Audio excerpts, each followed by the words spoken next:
Hi everyone, welcome back again di Bitcoin Update. So, untuk update kali ini kita akan ngebahas price action daripada Bitcoin dan tentu saja apa saja yang kita perlu perhatikan dalam sepekan ini terkait dengan news event. Dan before saya start, saya pengen say thank you buat teman-teman, yang udah mensupport video seputar saya dan Koryo Gunawan. Jadi mudah-mudahan video itu walaupun singkat, ya sekali lagi mudah-mudahan ya bisa menghibur. Harap maklum once again teman-teman kalau misalnya kita nggak bahas banyak hal karena memang saya menggunakan kesempatan itu untuk saya bersilaturahmi. Jadi ya thank you banget sekali lagi buat teman-teman yang udah mensupport dan kasih likes-nya di video terakhir ya. Hopefully kalian terhibur. Alright, so let's discuss a bit about price action dan juga news event yang akan ada pada pekan ini. Hari ini sebenarnya pergerakan nggak terlalu banyak aktivitas, tapi Bitcoin nanjak ya. Tadi sempat beberapa kali mencoba untuk close di atas 25.000, tapi tampaknya failed nih ya. Apa yang menjadi penyebabnya? Mungkin salah satunya adalah volatilitas yang rendah pada sesi New York. Meanwhile, pada saat sesi Asia, kita ngelihat ada reaksi dari para pembeli untuk masuk kembali ke market, terutama untuk Bitcoin. Dan alhasil ya Bitcoin slightly higher ya daripada opening hari ini. Dan untuk sepekan ini ada beberapa informasi yang kita perlu take note. Salah satunya kalau menurut saya yang paling important adalah si FOMC meeting minutes. Sebenarnya kalau misalnya FOMC meeting minutes itu bukan diadakan ya, kita bisa bilang biasanya after kenaikan suku bunga entah seminggu atau 2 minggu setelahnya biasanya itu akan ada FOMC meeting minutes. Jadi meeting itu sekaligus merampungkan ya report daripada apa yang dibicarakan oleh si Jerome Powell pada saat dia memberikan statement atau press conference ketika sedang ada yang namanya the Fed interest rate decision. Jadi di awal bulan biasanya. Nah, lalu FOMC meeting minutes kali ini, kenapa saya katakan ada kemungkinan ya kita bisa bilang akan berbeda ya daripada sebelumnya adalah karena after nadanya Jerome Powell yang sebetulnya cenderung dovish pada saat ya press conference pertama, kemudian dia sempat diinterview di sebuah event economic club kalau nggak salah. Di situ sebenarnya statementnya udah cukup oke. But then kita ngelihat ada beberapa data yang sebenarnya mengejutkan. Jadi kalau misalkan economic club itu adalah satu ya beberapa hari lah ya setelah data NFP.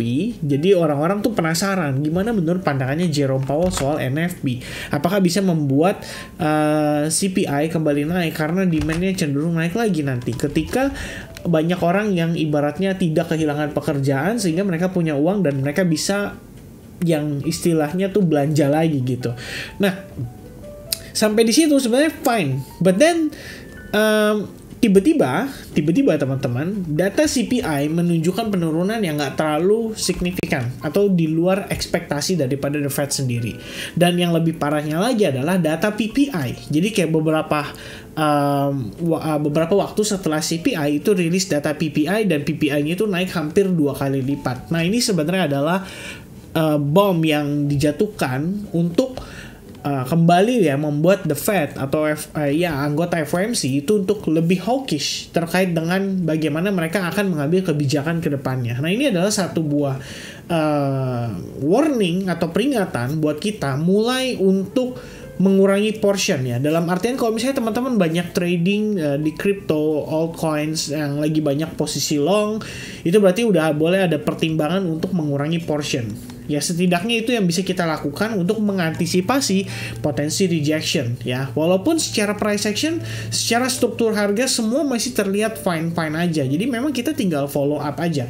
Selama harga masih fine ya, teman-teman kalau masih ingat ya di beberapa video yang lalu kita sempat ada pembahasan tentang bagaimana kita as a trader harusnya bereaksi. Jadi kita bukan mencoba untuk memprediksi, kita juga tidak bisa membalikan keadaan atau membalikan sebuah kondisi, tapi kita di sini bisa lebih memilih untuk sabar ya dalam taking action. So if price still showing us bahwa struktur harga yang terbentuk di sana masih bullish, dan kita coba follow up dari sisi bullishnya. Ya, beberapa hari lalu kita sempat menganalisis bahwa Bitcoin akan terkena rejection, lebih tepatnya bukan beberapa hari lalu sih, kemarin ya kita baru bahas teman-teman. Tadi pagi itu sebenarnya ada rejection.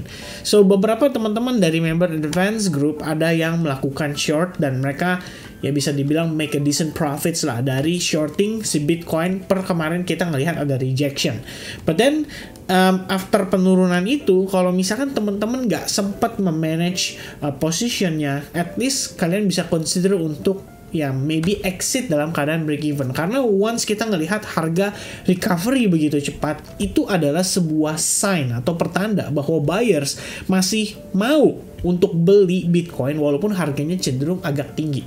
Ya, nah reasonnya kita belum tahu apa, but yang pasti adalah FOMC meeting minutes di pekan ini bakal jadi satu yang kita perlu antisipasi.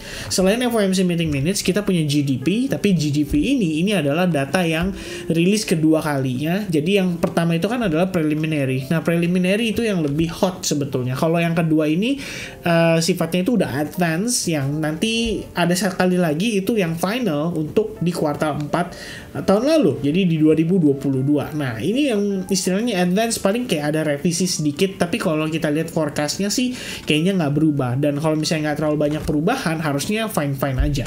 Nah, jadi untuk pekan ini yang paling penting untuk di note itu ada dua kalau menurut saya. Yang pertama itu adalah si FOMC meeting minutes, dan yang kedua adalah PCE atau Price Consumer Expenditure. Ini akan menjadi data yang ya salah satu data yang cukup penting, dan itu masih ada kaitannya dengan inflasi juga. So be careful on your trade selama sepekan ini, at least menjelang data. Nah, itu kalian udah boleh antisipasi, karena takutnya volatilitasnya itu membahayakan ya. Dalam tanda kutip membahayakan itu adalah ya bisa dibilang mencari mangsa ya, mencari likuiditas. Ketika orang panik, either itu panik selling atau panik buying, akhirnya banyak yang tersangkut pada saat case itu terjadi. Nah, itu yang kita perlu take note dan kita perlu waspadai ya.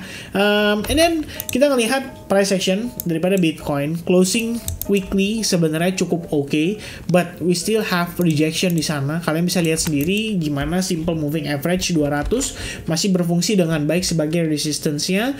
Tapi yang menarik kalau menurut saya adalah karena ada tail candle, ini berarti kan ada range nih yang bisa dimainkan lah oleh para pemain besar, dan saat ini tuh sedang berlangsung. Kalau kita lihat lagi di time frame weekly, baru open tadi pagi turun signifikan, but then menjelang penutupan kita ngelihat dia mulai nanjak lagi.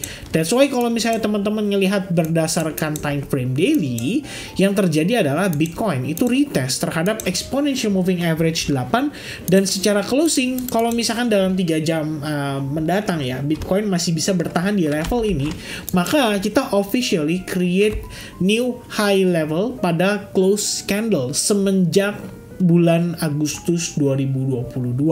So this one is a very good indication bahwa buyers masih bisa maintain momentumnya dengan baik.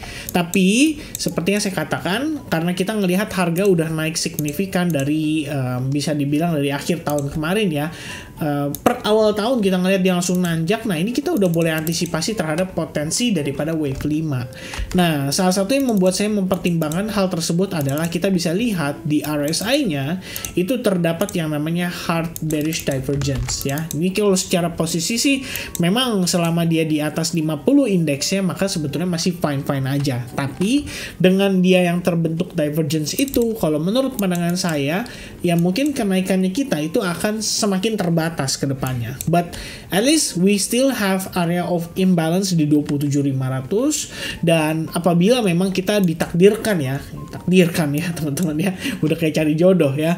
Maksud saya kalau misalkan memang dari segi momentum buyers masih mau follow up, ya istilahnya kita bilang retail tuh masih bersedia untuk beli dengan harga yang cenderung tinggi, ya mungkin Big Fund juga masih akan mengambil kesempatan ya untuk dia tidak perlu terlalu agresif dalam buang barang. Karena ya selama harga masih bisa nanjak ya why not ya, kita ngelihat membangun euforia bahwa kalau misalnya ini break nih dari resistance 25.200, saya cukup yakin bakal banyak retail yang panik buying ya, dalam tanda kutip ya. Kita beranggapan bahwa break resistance ini adalah break yang paling major dan harusnya bisa bawa Bitcoin ke $30.000.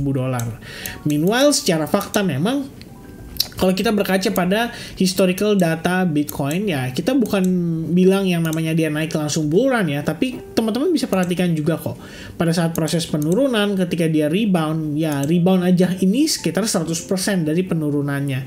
Jadi kalau kita lihat ini harga terendahnya 5.800, naiknya sekitar 11.000-an. So I think kalau kita ngelihat sekarang ya posisi harganya itu turun dari atas ke bawah lebih kurang adalah berkisar 77%. Dan kita baru naik itu recovery-nya baru 63% saja. Jadi kalau di-compare dengan pergerakan sebelumnya, tentu saja ini masih memberikan kita sebuah sebuah clue atau sebuah petunjuk bahwa harga itu kalau misalnya memang dibawa naik sampai ke 30.000, I think possible saja untuk terjadi. Ya, cuman ya balik lagi kita juga harus memperhatikan sebuah possibility, entah itu 1 atau 2 atau bahkan lebih, bahwasannya kita kalau lihat di time frame daily ini penguatan sudah semakin terbatas ya. Yang paling penting adalah hari ini kita retest ke EMA 8 dan memberikan reaksi yang cukup positif. Ya, tinggal pertanyaannya adalah menjelang closing nih seperti apa. Jadi kalau buat teman-teman yang nanti bangun pagi terus lihat video ini, kalian perhatikan bagaimana close candle di time frame daily itu menurut saya bisa memberikan pengaruh pada pergerakan Bitcoin besok dan seterusnya. Alright, so a little bit di time frame hourly. Jadi saya sempat share chart ini di grup Telegram juga.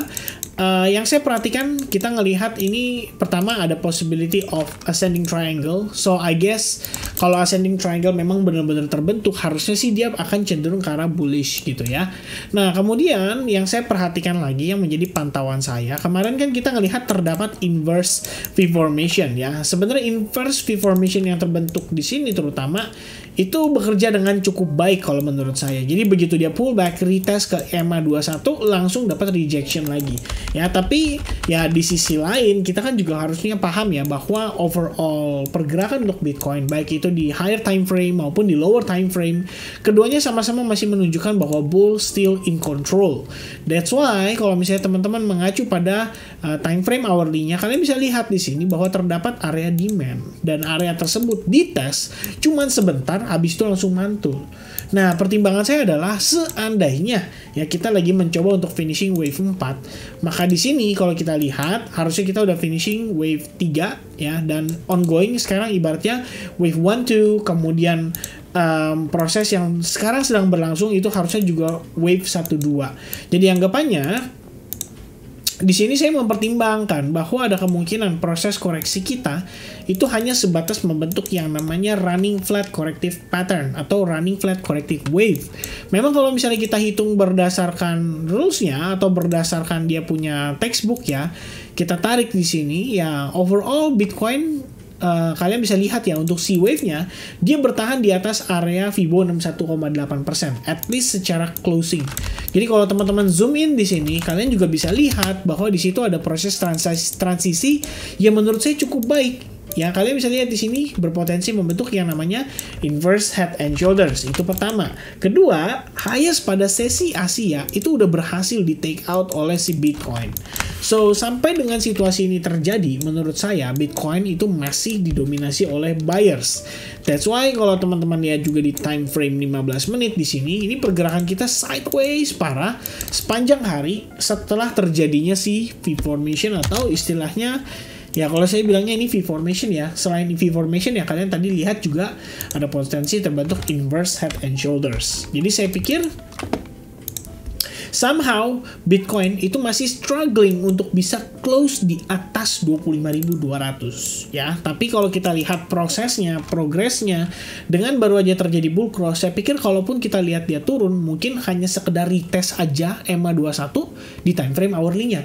Selebihnya probabilitas untuk dia masih nanjak itu harusnya masih ada karena memang secara struktur atau yang tadi kita sempat bahas ya secara pattern pun menunjukkan bahwa pattern ini harusnya kecenderungan adalah bullish. Ya, tinggal sekali lagi saya katakan buat teman-teman kalau misalnya kalian ingin memanfaatkan long position atau istilahnya pengen shorting, make sure kalian punya risk manajemennya dan toleransi resikonya itu sudah di set dari awal. Jangan sudah berjalan kalian baru bertanya-tanya ya, baru mencari tahu ini exitnya gimana, sebaiknya saya lakukan apa, dan itu adalah sebuah kondisi yang menurut saya kurang begitu tepat untuk teman-teman lakukan.